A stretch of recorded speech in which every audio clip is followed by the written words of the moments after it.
예수님의 비유죠. 예수님은 포도나무요, 우리는 포도나무에 붙어있는 가지요. 그리고 하나님 아버지는 그 포도나무 농장을, 가수원을 잘 가꾸는 농부다. 농부가 포도나무를 심을 때 무엇을 기대하고 심겠습니까? 열매입니다. 그래서 농부 되신 하나님은 우리에게서 많은 열매를 맺기 위해서 열매 맺지 않는 가지는 제거해버리고 열매 맺는 가지는 깨끗게 한다. 그것을 저는 말씀으로 우리를 깨끗게 하고 징계라는 수단을 통해서 우리를 하나님께서 열매 맺게 하신다. 그렇게 적용을 했습니다. 그런데 정말 결정적인 더 중요한 필수 요소가 있습니다. 그것은 가지가 나무에 붙어 있는 것입니다. 예수님께서 그 말씀을 하시면서 너희가 내 안에 있고 내가 너희 안에 있으면 너희가 열매를 맺게 될 것이다. 그렇게 말씀을 하셨습니다. 우리가 성령 안에서 예수님을 만날 때 신비한 연합이 이루어집니다. 예수님은 포도나무가 되고 나는 가지가 됩니다. 그런데 가지가 포도나무에 붙어 있다는 것은 포지션의 문제가 아니죠. 이것은 생명의 관계를 의미합니다. 가지가 나무에 붙어 있으면 나무로부터 엄청난 열매를 맺을 수 있는 수분과 양분을 공급받지 않습니까? 우리가 예수 안에 거한다는 것이 단순한 나 예수 믿는 사람이야 라는 이런 선언이 중요한 게 아니라 예수님과 내가 생명의 관계로 연합되어지고 예수님을 통해서 영적인 자양분을 수없이 공급받고 있는 상태를 가리켜서 예수 안에 거한다. 그렇게 말하는 것이죠.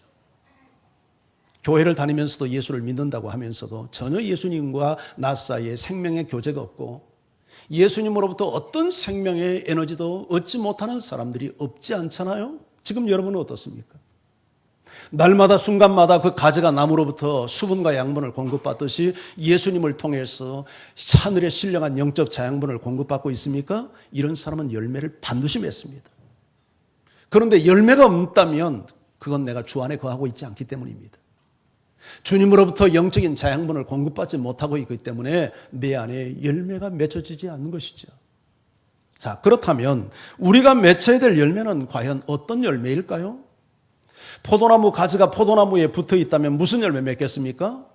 당연히 포도 열매 맺을 것입니다. 우리가 예수 안에 붙어 있다면 무슨 열매 맺어야 맞습니까? 예수 열매 맺어야 합니다. 그 예수의 열매를 성경은 다른 말로 성령의 열매다 그렇게 말씀합니다.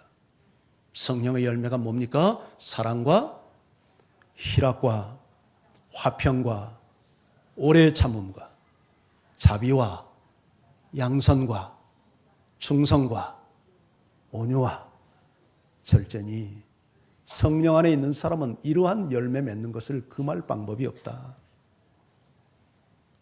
우리가 성령 안에 있고 예수 안에 있을 때 사랑의 열매를 맺고 환경을 초월한 기쁨의 열매를 맺고 또 우리가 예수 안에 거할 때 세상은 아무리 두렵고 분란이 많아도 우리가 평화의 열매, 화평의 열매를 맺고 모든 사람과 평화롭게 지내고 예수 안에 있는 사람은 오래 참을 수 있고 예수 안에 있는 사람은 사람에게 친절하고 예수 안에 있는 사람은 선을 베풀고 예수 안에 있는 사람은 충성하고 신실해서 맡은 일에 최선을 다하고 예수 안에 있는 사람은 온유하고 예수 안에 있는 사람은 자기를 잘 다스리는 절제의 사람이 된다. 이것이 예수 안에서 맺는 열매죠. 자, 그런데 우리 요한복음 15장 상반부를 보면 예수님은 이 9가지 열매 중에서도 유독 강조하는 한 가지 열매가 있는데 그게 무슨 열매입니까? 사랑의 열매였습니다. 사랑의 열매는 성령의 9가지 열매 중에 으뜸 열매요. 이 열매가 나머지 열매는 사랑의 열매에 속한 하나의 요소들이라고 볼 수 있습니다. 사랑이 없이는 이 나머지 열매를 맺을 수 없는 것이죠. 그런 의미에서 오늘 예수님께서 우리가 예수 안에 너희가 붙어 있다면 너희가 하나님께서 찾는 열매가 바로 이 사랑의 열매다. 내가 아버지의 계명 안에 거하여 내가 아버지의 계명을 지킴으로 그의 사랑 안에 거하는 것처럼 너희도 내 계명을 지키면 내 사랑 안에 거하리라. 내 계명은 이것이니 내가 너희를 사랑한 것 같이 너희도 서로 사랑하는 것이다. 우리 주님께서 내가 너희를 사랑해서 내 목숨을 내어준 것처럼 너희도 서로 사랑해서 서로를 위해서 너희의 생명을 내어주는 사랑을 하라. 이것이 농부 되신 하나님께서 우리에게 그토록 찾고 싶은 열매다. 그렇게 우리에게 말씀을 해 주신 것입니다. 사랑의 본질은 자기 자신을 내어주는 희생이죠. 세상에서도 사랑이라는 이름으로 자기의 욕망을 채우려는 거짓된 사랑이 많습니다. 그러나 진정한 사랑은 자기를 내어주는 희생하는 사랑이죠. 그런데 사도 요한, 예수님의 제자 사도 요한은 하나님을 사랑하는 사람은 사람을 반드시 사랑해야 된다라고 이 하나님의 사랑에 대한 균형을 우리에게 가르치지 않습니까? 만약 하나님에 대한 사랑의 고백이 하나님 나 사랑합니다, 이 입술의 고백만으로 하나님의 사랑이 끝난다면 그 사랑만큼 쉬운 사랑이 어디 있겠습니까? 그건 사랑이 아닙니다. 물론 그런 말 하지 말라는 거 아닙니다. 그러나 진정 우리가 하나님을 사랑한다면 열매를 맺어야 되는데 그게 사람을 사랑하는 것이라고 주님은 가르치고 있는 것입니다. 너희가 하나님을 사랑한다고 하면서도 형제를 사랑하지 못하고 형제를 미워하고 있다면 그건 거짓말하는 거다. 뭐에 대해서? 하나님 사랑에 대해서. 하나님을 사랑하는 사람은 반드시 형제를 사랑해야 되고, 눈에 보이는 형제를 사랑하지 못하고는 눈에 보이지 않는 하나님을 사랑할 수 없다. 이것이 사도 요한을 통해서 우리에게 가르치는 하나님 사랑에 대한 구체적 열매입니다.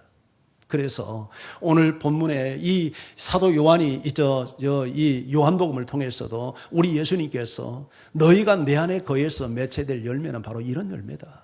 그런데 예수님이 나를 위해서 생명을 내어주는 것 같은 이런 헌신적이고 희생적 사랑을 우리 힘으로 할 수 있나요? 불가능합니다. 누구도 그런 사랑 못합니다. 그래서 어떻게 해야 합니까? 그래서 우리가 주 안에 거해야 되는 것입니다. 날마다 예수 안에 거하고 예수의 생명을 공급받고 예수님의 지식을 공급받고, 그래서 예수님이 주시는 하늘의 능력과 에너지를 가지고 우리가 형제의 사랑을 실천해야 된다. 그렇게 말씀을 하신 것입니다. 이렇게 사랑할 때 하나님은 영광을 받고 우리 안에 하나님의 기쁨이 충만하게 되고 우리가 무엇을 구하든지 하나님께 얻게 된다. 이번에 네팔에서 우리 청년들을 섬겨주었던 선교사가 임창규 선교사라고, 네팔에 간 지 22년이 된 약간은 고참 선교사입니다. 지금 나이는 한 50대 중반 좀 넘으신 분인데요. 한참 열심히 일할 나이입니다. 참 이분을 통해서 많은 은혜를 체험했습니다. 뭐 이분의 설교를 통해서 은혜를 받거나 뭐 이분의 무엇을 통해서가 아니라 참 이분이 원래도 좀 그렇게 말을 잘하는 스타일은 아닌 것 같아요. 말이 좀 한국말이 어눌하더라고요. 한국말을 자기 말로는 잘 못 써서 지금 네팔어가 훨씬 더 편하고 익숙하다고, 제 통역을 거의가 다 그분이 네팔어로 다 했는데, 어쨌든 네팔어는 얼마나 잘하는지 모르겠는데 한국말 하는 거 보니까 되게 어눌해요. 그런데 이분에게서 우리 청년들도 그렇고 나도 그렇고 은혜를 받은 것은 이분에게 참 사랑이 있어요. 네팔을 사랑하는 마음이 있고 사람을 사랑하는 마음이 있어요. 지금 22년 동안 교회를 25개를 개척을 해서 지교회를 씌웠습니다. 참 그렇게 교회 사역을 하는 것도 쉽지 않을 텐데 그 아들 8명을 기르고 있더라고요. 그 아들을, 네팔 아이들을. 그런데 그 아이들을 참 신앙 안에서 잘 키웠어요. 우리 같이 가서 그 아들하고 같이 예배드리고 우리 청년들도 그 아들하고 같이 1시간 가서 풍선도 이게 불어주고 놀다 이렇게 왔는데, 그리고 이 선교사님에게 2 자녀가 있어요. 딸과 아들이 다 이제 성장을 했습니다. 그런데 2 아이를 또 입양을 했어요. 자기 자녀가 2이나 있는데 남자아이 2을 입양을 해서 큰 아이가 지금 8살이고 둘째 아이가 6살이에요. 2 남자아이. 근데 둘째 막내 6살짜리가 자폐아예요. 근데 그런 아이를 입양을 해가지고 길러요. 그냥 기르는 정도가 아니라 이 자폐를 치료하기 위해서 많은 돈을 들여가지고, 네팔에서는 이 자폐아를 치료할 방법이 없으니까 사모님이 한국에 나와서 한 번씩 치료하고 돌아갈 때마다 엄청나게 돈이 드는데 그런 헌신을 하면서 아이를 잘 길렀더라고요. 저 아이가 자폐아라고 하니까 그런가 보다 싶었는데 얼마나 아이를 사랑으로 잘 길렀는지 별로 표시도 나지 않을 정도로 아이를 열심히 잘 길렀어요. 이런 선교사님의 삶을 보면서 참 도전을 받고, 맞아, 저게 우리가 맺어야 될 열매지 하는 생각을 갖게 되었습니다.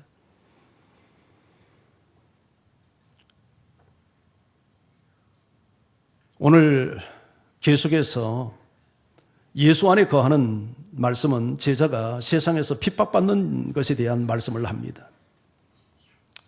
세상이 너희를 미워하면, 오늘 18절 말씀에 그렇게 되어 있는데요. 여기서 너희는 예수 믿는 사람이에요. 그런데 명목상 예수 믿는 사람이 아니에요.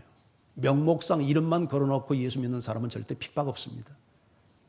예수님 안에 거하면서 예수님을 따라가는 진정한 제자, 이런 사람들이 핍박을 받아요. 그런데 세상이 이렇게 제자를 핍박하는 세 가지 이유를 예수님은 말씀을 합니다. 그 첫 번째 이유가 세상이 먼저 예수님을 미워하기 때문에 예수 믿는 사람도 미워한대요. 자, 우리 18절 말씀을 한번 읽어볼까요? 시작. 세상이 너희를 미워하면 너희보다 먼저 나를 미워하는 줄을 알라. 자, 예수님이 하신 말씀이죠. 세상이 너희를 미워하면, 세상에 제자된 너희를 미워하면, 내 안에 거하여 나를 따르는 내 제자된 너희를 미워하면 너희는 먼저 나를 미워하는 줄 알아라. 그러니까 예수 믿는 사람을 미워하는 것은 예수님 때문이죠. 여기서 말하는 세상은 우리가 살아가는 일상의 세상을 의미하기도 하지만 좀 더 배후에 추적을 해서 들어가 보면 거기는 예수님을 공격하는 사단이 있고 마귀, 원수, 악한 영들이 있는 거죠. 예수님이 이 세상에 오셨을 때 세상으로부터 하나님의 백성들을 선택하고 구원하기 위해서 땅에 오셨는데 그러한 예수를 원수 마귀가 미워하고 대적하고 박해하는 겁니다. 그런데 이 예수를 따라가고 택함을 받고 예수를 따라가는 자들을 이 세상은, 마귀는 여전히 세상이라는 환경을 통해서 미워하고 핍박하고 박해하는 일을 계속하고 있는 거예요. 그러니까 너희가 만약 세상이 너희를 미워하고 있다면 너희만 미워하는 게 아니라 먼저 나를 향한 미움인 것을 알아라. 이게 영적인 문제다. 그러니 낙심하지 말아라. 그 말씀을 하는 겁니다. 자, 19절에서 계속해서 이렇게 말씀합니다. 19절을 같이 또 읽어볼까요? 시작. 너희가 세상에 속하였으면 자기의 것을 사랑할 것이나 너희는 세상에 속한 자가 아니요 도리어 내가 너희를 세상에서 택하였기 때문에 세상이 너희를 미워하느니라. 분명하게 우리가 세상으로부터 미움받는 이유를 밝히고 있죠. 세상이 우리를 미워하는 것은 소속이 다르기 때문이다. 네가 세상에 속해 있다면 자기 것을 사랑할 테이지. 그러나 내가 세상으로부터 너희가 택함을 받고 너희가 내게 속한 자가 되었기 때문에 지금 세상이 너희를 그렇게 미워한단다. 그러니까 우리가 예수 믿는 것 때문에, 예수를 따라 사는 것 때문에 세상으로부터 미움을 받고 있다면 이것은 낙심할 일이 아니라 기뻐해야 할 일이죠. 왜요? 우리의 소속이 하나님께 속한 자임을 증명하는 기회이지 않습니까? 반대로 내가 예수를 믿는다고 하는데도 세상으로부터 어떤 미움도 핍박도 갈등도 충돌도 경험하지 않고 세상과 너무 짝해서 행복하게 잘 살고 있다면 그 예수 잘 믿는 걸까요? 그건 예수를 못 믿고 있는 거죠. 제대로 믿는 게 아니죠. 여러분, 세상이 우리를 미워하는 것은 영적인 문제입니다. 문화의 문제가 아니에요. 네, 종교의 문제로 다 핍박들을 합니다만은, 제사를 안 지내서 여러 가지 이름으로 하지만 그 내면을 추적해 들어보면 이건 본질적으로 영적인 싸움이에요. 그러니까 예수를 믿으면 본질적으로 세상으로부터 미움을 받을 수밖에 없어요. 세상이라는 배후에 세상을 지배하는 악한 영이 자리 잡고 있기 때문에. 미움을 피하고 박해를 피하고 예수 믿을 방법이 없어요. 이건 너무나도 당연한 일이에요. 그래서 박해받는 것을 두려워할 필요가 없어요. 오히려 내 소속이 세상이 아니라 하나님께 속했다는, 오히려 확증을 하면서 우리 안에 진정한 기쁨을 소유해야죠. 어둠 속에 사는 사람들은 빛을 보면 불편을 느낍니다. 빛으로 인해서 어둠의 일이 폭로되고 불편을 겪기 때문이죠. 예수 믿는 사람들이 믿지 않는 사람들 세계 돌아가면 그 사람들에게 예수 믿는 사람들은 미움에 타깃이 되잖아요. 왜 너희는 우리와 달라야 되니? 너희 때문에 내가 좀 불편하지 않아? 먹고 마실 때 같이 마시고 놀 때 놀고 죄 지을 때 좀 같이 죄 짓고 이렇게 하면 안 되니? 그런데 왜 너희만 그렇게 유별나게 왜 그렇게 행동하면서 우리에게 불편을 주니? 이게 세상이 믿는 사람을 바라보는 시각이지 않습니까? 그런데 예수님은 말씀합니다. 너희가 의를 위하여 핍박을 받는다면 복이 있나니 천국이 너희들의 것이요.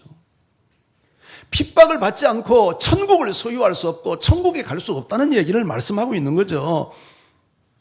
나로 말미암아 너희를 욕하고 박해하고 거짓으로 너희를 거슬러 모든 악한 말을 할 때에 너희에게 복이 있나니 기뻐하고 즐거워하라. 하늘에서 너희 상이 큼이라. 예수를 믿는다는 것 때문에 우리가 박해를 받고 미움을 당하고 고통을 받을 때 낙심하지 말래요. 기뻐하고 즐거워하래요. 왜냐하면 오히려 그것 때문에 너희가 하늘에서 큰 상을 받게 될 것이다. 전에 선지자들이 이와 같이 박해를 받았다. 힘내라. 이게 특별한 게 아니다. 보편적인 거다. 마땅한 길이다. 20절에서는 우리가 이 세상에서 미움과 박해를 받는 당위성을 이렇게 설명합니다. 20절을 같이 또 읽어봅니다. 시작. 내가 너희에게 종이 주인보다 더 크지 못한다는 말을 기억하라. 사람들이 나를 박해하였은즉 너희도 박해할 것이요 내 말을 지켰은즉 너희 말도 지킬 것이요. 왕이 전쟁에서 지면 왕의 수하에 있는 모든 백성은 적국의 백성이 됩니다. 우리의 주인 되신 예수님이 박해를 받았으니 그 종된 우리도 박해를 받는 건 너무나도 마땅하다는 거예요. 이 세상과 원수가 예수님의 말씀을 지켰으니 우리 말도 지키는 건 너무나도 당연하다는 거예요. 예수 믿는 사람에게 핍박이 없는 것이 문제이지 예수 믿는 사람에게 박해와 핍박과 어려움이 있는 것은 오히려 영적인 면에서 보면 기뻐할 일이라는 거예요. 왜? 내 소속이 하나님께 속해 있고 내가 하나님의 사람이라는 증명이 될 수 있기 때문이죠. 여러분, 예수 믿는 것 때문에 가족으로부터 핍박받고 어려움 당할 때 실족하지 않기를 바랍니다. 아, 내가 하나님의 택함 받은 사람이 됐구나. 여기에 대한 확증입니다. 두 번째, 우리가 핍박을 받는 이유는 하나님을 세상이 모르기 때문에 우리를 핍박한다. 이렇게 예수님이 말씀을 합니다. 자, 21절 성경을 한번 봅니다. 같이 한번 읽어보죠. 시작. 그러나 사람들이 내 이름으로 말미암아 이 모든 일을 너희에게 하리니 이는 나를 보내신 이를 알지 못함이라. 자, 여기서 사람들이 내 이름으로 이 모든 일을 너희에게 한다 했을 때 이 사람들은 세상 사람들입니다. 세상 사람들이 예수님 때문에 이 모든 일, 우리를 미워하고 박해하고 핍박하는 일을 너에게 하는데 왜냐하면 나를 보내신 이를 알지 못하기 때문이다. 나를 보내신 이가 누굽니까? 하나님을 모르기 때문에 오는 현상이다. 여기서 우리가 주목해야 될 부분이 나를 보내신 이를 알지 못한다는 부분을 좀 주목해 보십시오. 하나님을 몰라서 나를 박해한다. 이 말은 의미심장한 말입니다. 여러분, 예수님을 박해한 사람이 하나님을 전혀 모르는 사악한 불신자가 박해했습니까? 하나님을 잘 안다고 하는 사람이 박해했습니까? 전자입니까? 후자입니까? 헷갈립니까? 예수님을 박해하고 핍박하고 십자가에 못 박는 당사자들이 하나님을 모르는 사악한 불신자가 그랬습니까? 하나님을 잘 알고 하나님을 사랑한다고 하는 신앙인들이 그렇게 했습니까? 후자가 그렇게 했습니다. 예수님의 제자들을 박해하는 사람들이 믿지 않는 사람들도 박해를 했지만 더 많은 경우에 하나님을 알고 하나님을 잘 믿는다고 하는 유대인들이 예수님을 제자들을 박해하지 않았습니까? 그 대표적인 인물이 사도 바울이죠. 사도 바울이 디모데 전서를 쓰면서 이런 고백을 했습니다. 내가 전에는 언제예요? 예수 믿기 전을 말하죠. 비방자였고 박해자였고 폭행자였으나 도리어 국류를 입은 것은 내가 믿지 아니할 때에, 예수 믿지 않을 때에 알지 못하고 행하였습니다. 하나님을 믿는 것이 무엇인지를 정확히 모르고 했다는 거예요. 자기 자신은 그것이 예수 믿는 사람을 박해하는 것이 하나님을 믿는 사람의 바른 도리라고 생각했다는 거예요. 그런데 내가 예수를 만나고 보니까 그게 잘못된 것을 안 건 거예요. 내가 알지 못하고 이런 일을 행하였도다. 그래서 믿는 자를 비방하고 회방하고 폭행했다. 2절 성경도 한번 읽어볼까요? 오늘 16장 2절입니다. 같이 읽어봅니다. 시작. 사람들이 너희를 출교할 뿐만 아니라 때가 이르면 무릇 너희를 죽이는 자가 생각하기를 이것이 하나님을 섬기는 일이라 하리라. 출교가 뭡니까? 완전 사회로부터, 유대 종교 사회로부터 축출을 시켜서 사회활동을 할 수 못도록 왕따를 시키는, 매장을 시키는 일입니다. 이건 정신적 사형 선고죠. 이런 무서운 일을 행합니다. 또 너희를 죽이기까지 합니다. 생명을 직접 죽여요. 예수를 믿는다고 유대인들에 의해서 얼마나 많은 박해와 핍박이 사도 바울도 경험을 했습니까? 이방인에게 당한 핍박이 아니었습니다. 실질적으로 바울이 당했던 모든 핍박들은 거의 대부분이 8, 90%가 믿는 유대인들에 의한 핍박이었어요. 왜 그랬어요? 그들이 이렇게 출교하고 믿는 너희 자를 죽이면서 이것이 하나님을 섬기는 일이라고 생각한 거예요. 예수는 이단이요. 예수 믿는 것은 잘못된 것이요. 그러니까 예수 믿는 것들은 다 핍박하고 말살을 시키는 것이 하나님을 섬기는 일이다. 그렇게 생각하고 예수 믿는 사람들을 미워하고 핍박했다는 거예요. 얼마나 무섭고 안타까운 일입니까? 그런데 이것이 예수님 당시에만 있을 수 있는 일일까요? 그렇지 않다고 생각합니다. 얼마든지 우리 자신이 이런 실수를 범할 수도 있는 거죠. 하나님을 섬긴다는 이유, 하나님을 사랑한다는 이유로 우리가 자칫 잘못하면 형제를 미워하고 형제를 박해하는 실수를 우리도 행할 수 있는 거죠. 왜 그럴까요? 하나님을 잘못 알고 있기 때문에 오는 현상입니다. 하나님 섬기는 것을 잘못 알고 있기 때문에 오는 현상이에요. 예수 믿는 자들을 핍박하는 것을 하나님 섬기는 일이라고 사도 바울이 잘못 생각하고 비방하고 회방하고 폭행을 행한 것처럼 하나님 섬기는 방법에 대해서 우리가 왜곡된 지식을 가질 수 있는 거죠. 23절 말씀도 이렇게 말을 합니다. 나를 미워하는 자는 또 내 아버지를 미워하느니라. 이 문맥의 흐름을 보면 이런 것입니다. 예수 믿는 너희를 미워하는 것은 나를 미워하는 것이고 나를 미워하는 자는 나 보내신 아버지를 미워하는 거다. 형제를 미워하는 것은 예수를 미워하는 거고 예수를 미워하는 것은 아버지를 미워하는 거다. 그러니 우리가 형제 간에 어떻게 지내야 되겠습니까? 요한복음 앞부분에서 우리가 맺어야 될 열매가 사랑의 열매라고 말하잖아요. 그런데 사랑해야 될 대상을 미워하고 상처를 입히고 명예를 훼손하고 우리가 그렇게 하고 있다면 그건 하나님을 잘못 섬기고 있는 길이죠.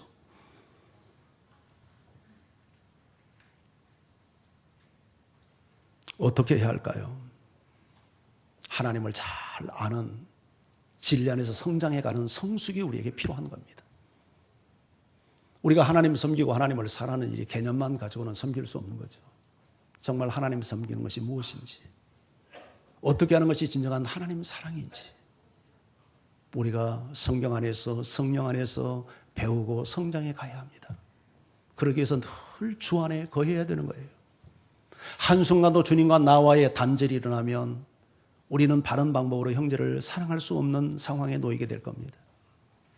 그래서 주 안에 거하여서 농부가 찾으시는 하나님이 찾으시는 사랑의 열매를 늘 우리가 맺는 삶을 살아가야 한다는 거예요.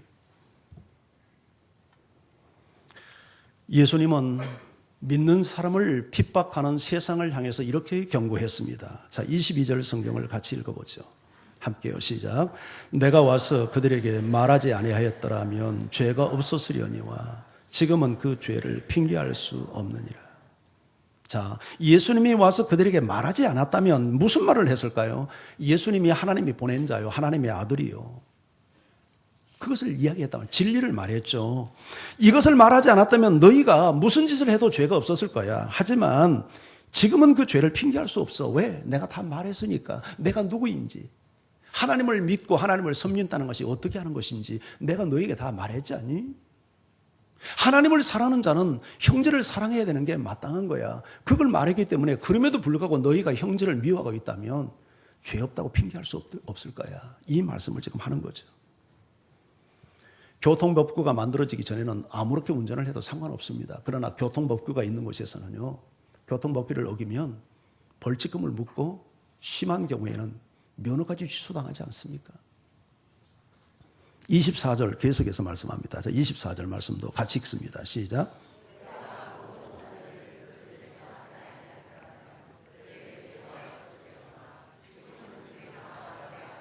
보았고 또 미워하였노라. 자, 내가 아무도 못한 일을 그들 중에 하지 않았더라면 그들에게 죄가 없을 것이다. 이 말이 무슨 말이에요? 아무도 못할 일을 예수님이 행했다는 거예요. 그게 무슨 일입니까? 예수님이 하나님의 아들로서 하나님으로서만 할 수 있는 일을 행했다는 거죠. 그렇게 함으로써 예수님이 하나님의 아들됨을 증명을 했어요.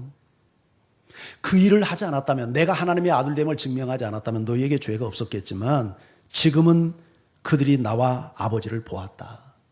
나와 예수님과 아버지를 동격에 놓고 나를 통해서 너희가 내가 누구인지를 알고 내 아버지를 보았다.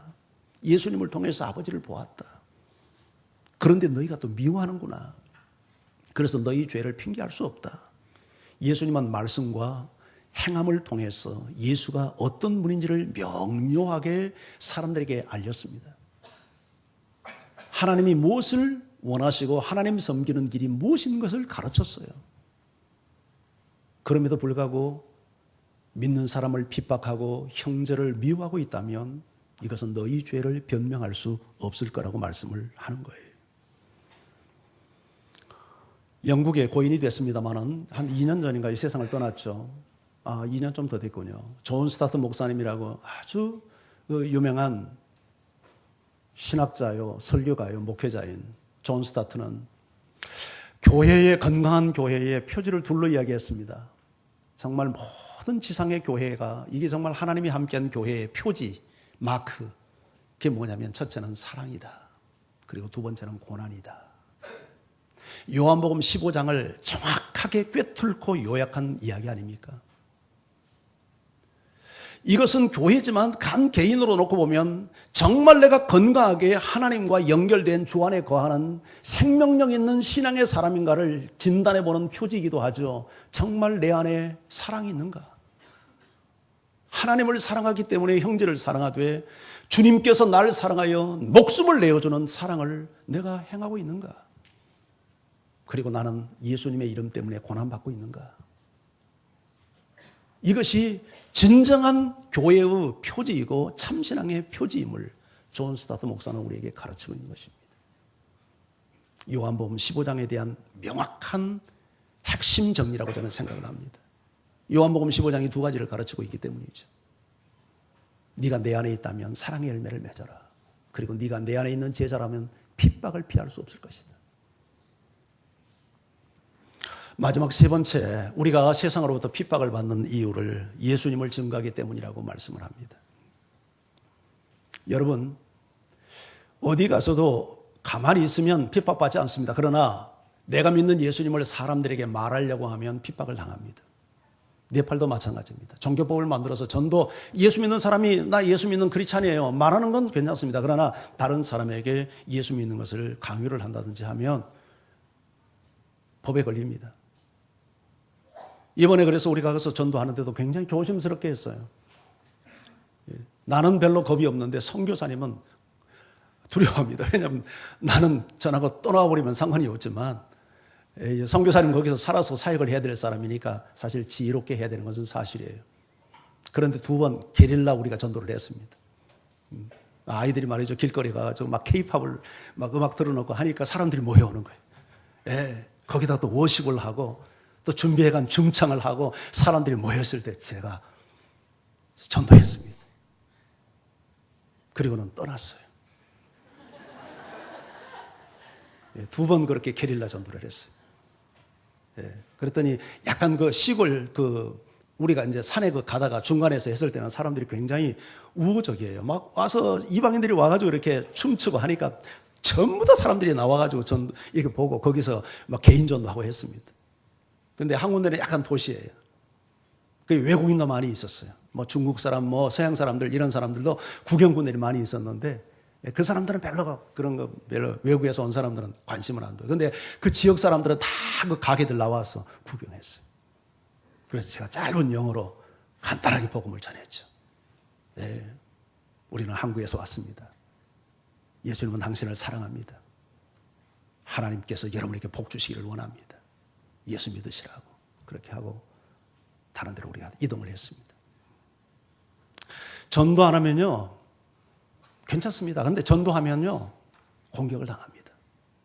오픈도어 선교회라는 게 있어요. 이 사람들은요 어디에 선교를 하냐면 주로 공산권이나 이슬람처럼 복음을 전할 수 없는 지역에 들어가서 간첩처럼 활동하면서 성경을 배포한다든지 성경 공부를 시키면서 전도하는 은밀하게 간첩 활동을 하면서 복음 전하는 선교회가 오픈도어 선교회입니다. 이분들은 해마다 전 세계 바퀴 지수를 조사합니다. 그 박해주시를 조사하는데 그분들의 보고에 의하면 지금 1억 명이, 지구촌에서 1억 명이 예수 믿는 신앙 때문에 고통을 받고 있습니다. 이번에 가서 우리가 9교회를 돌면서 9교회 목사님을 제가 만났어요. 목사님을 만날 때마다 내가 동일한 질문을 했는데, 당신 어떻게 예수 믿게 됐냐? 그리고 어떻게 목사 되게 됐냐? 이 두 가지 질문을 했습니다. 그런데 이 네팔 사회도 인도의 영향을 받아서 계급 사회입니다. 최고층 계급이 브라만 계급인데, 브라만은 신입니다. 이게 신의 족속이라는 뜻이죠. 이 사람들이 힌두 사제 집단입니다. 이 브라만 계통의 사람들이 인도 사회에서 가장 수준이 높은, 이게 생긴 것도 아주 잘생겼어요. 브라만 계통 사람들은. 그리고 이 네팔어가 브라만어입니다. 가장 고급하고 배울 음이 많고 잘 많이 배우고 이런 사람들. 근데 그 사람들이 힌두 사제 집안에 있다가 예수를 믿으니까 이게 집안에 난리가 나지 않겠습니까? 그래서 대부분 그런 집안에 있는 사람이 예수 믿으면 쫓겨납니다. 그래서 그 목사님들이 대부분 쫓겨났어요. 그렇게 해서 복음을 전해서 교회를 개척해서 많은 모인 교회는 한 200명도 모이는 교회가 있고 한 7, 8년 만에 그런 교회들이 있더라고요. 임창래 선교사도 네팔에 가가지고 테러를 여러 번 당했어요. 네팔 사람들에게 둘러싸여가지고 막 혁대로 린치를 당하고 막 공격을 당하고 주먹으로 뺨을 맞고, 그리고 그 오토바이 헬멧을 벗어가지고 막 머리통을 때리고 복음 전한다고. 이방인이 와서 복음 전한다고. 제가 한번 자료를 찾아봤습니다. 시간이 없어서 최근 자료는 찾지 못하고 제가 인터넷에서 발견한 자료가 2011년 자료인데, 한 해 동안 1200명이 신앙을 이유로, 그리스도인입니다. 기독교 신자가 1200명이 순교를 당했더라고요. 280개 교회가 파괴되거나 불탔어요. 지금도 그렇게 예수 믿는 것 때문에 테러를 합니다. 그런데 놀라운 사실은 이렇게 핍박이 도처에서 계속이 되고 있지만 교회는 증가해요. 믿는 자가 증가해요. 남미와 아프리카에서는 지난 1970년대 이후에 2배의 성장이 있었고, 아시아에서는 지난 1970년대 이후에 3배 성장이 있었어요. 네팔도 종교법으로 전도를 전혀 못하도록 막고 있지만 꾸준히 교회가 증가되고 있고 믿는 자의 숫자가 증가되고, 임창래 선교사가 22년 전에 네팔 땅에 들어갔을 때 기독교 인구가 10만에서 15만밖에 안 됐대요. 그런데 지금 150만입니다. 20년 만에 150만이 됐어요. 박해는 절대 우리의 신앙을 약화시키거나 가로막는 요인이 될 수 없음을 증명하고 있는 겁니다. 정말 내가 참신앙의 사람이고 예수 그리스도의 사람이라면 어떤 박해 앞에서도 굴복하지 않습니다. 포기하지 않습니다. 신앙을 지켜냅니다. 할렐루야. 여러분이 그런 신앙의 사람들이 되기를 예수님의 이름으로 축원합니다. 오늘 26절 27절은 이렇게 말합니다. 내가 아버지께로부터 너에게 보낼 보혜사 곧 아버지께로부터 나오시는 진리의 성령이 오실 때에 그가 나를 증언하실 것이요 너희도 처음부터 나와 함께 있었으므로 증언하느니라. 아버지가 보낼 보혜사 성령이 예수님을 증언한대요. 너희도 처음부터 나와 함께 있으므로 나를 증언한대요. 성령이 하는 일이 뭡니까? 예수를 증언하는 일입니다. 제자가 해야 될 일이 무엇입니까? 예수를 증언하는 일입니다. 그런데 예수를 증언하면 핍박받습니다. 우리가 어떻게 이 믿는 사람을 공격하고 전도하는 사람을 공격하는 악한 세상에서 두려움 없이 우리가 예수님을 말할 수 있겠습니까? 보혜사 예수 그리스도를, 예수님을 증거하기 위해서 이 땅에 오신 성령의 도움을 받아야 합니다. 그분의 지혜를 공급받고 그분의 능력을 공급받아서 우리가 담대히 복음을 전해야 합니다. 사랑하는 성도 여러분, 오늘 말씀은 제자는 핍박을 받는다는 것입니다. 왜냐하면 우리의 주인 되신 예수 그리스도, 내 구원자 예수님이 세상으로부터 미움을 받고 핍박을 받아서, 영적인 문제입니다. 핍박은 사회적 문제 아닙니다. 문화의 문제가 아닙니다. 영적인 문제입니다. 피할 수 없습니다. 우리 예수님이 핍박을 받았기 때문에 우리도 핍박을 받을 것입니다. 핍박을 두려워하지 마십시오. 그리고 핍박은 내가 하나님께 속해 있다는 강력한 내 정체성에 대한 확인입니다. 예수를 믿는다고 하면서도 어떤 갈등도 핍박도 미움도 저항도 겪지 않는다면 오히려 당신이 정말 내가 예수의 사람인가를 확인해야 합니다. 직장에서 어떤 사람은 예수 믿는데 10년 동안 믿지 않는 사람과 생활하면서 예수 믿는지도 몰라요. 그 예수 믿는 겁니까? 그런 사람은 핍박이 없죠. 불이익도 없죠. 근데 그렇게 예수 믿을 수 없다는 거예요. 복음을 전해야죠. 복음. 사람들에게 예수를 말해야 되죠. 내 인생과 내 생명과 내 가문과 나라를 회복시킨 예수 그리스도. 참 네팔을 보면서 우리 대한민국이 얼마나 복받은 나라인가, 정말 저 땅에 얼마나 많은 복음의 영광이 필요한가 하는 것을 볼 수 있었어요.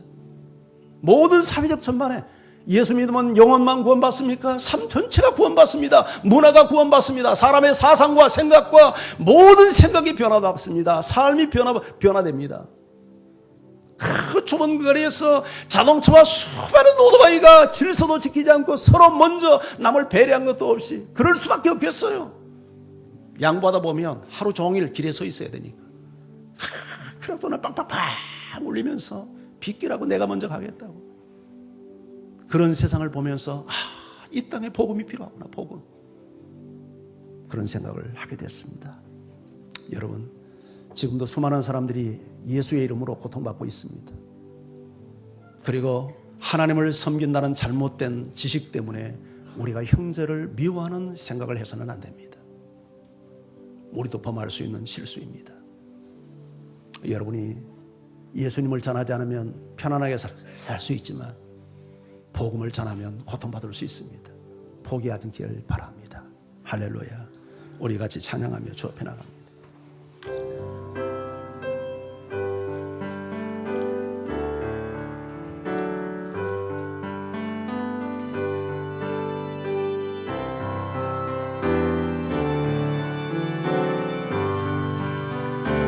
환난과 비와 중에도 성도는 신앙 지켰네. 이 신앙 생각할 때에 기쁨이 충만하도다. 성도의 신앙 따라서 적도록 충성하겠네. 옥중에 매인 성도나 양심은 자유 얻었네. 우리도 고난 받으면 죽어도 영광 되도다. 성도의 신앙 따라서 적도록 충성하겠네.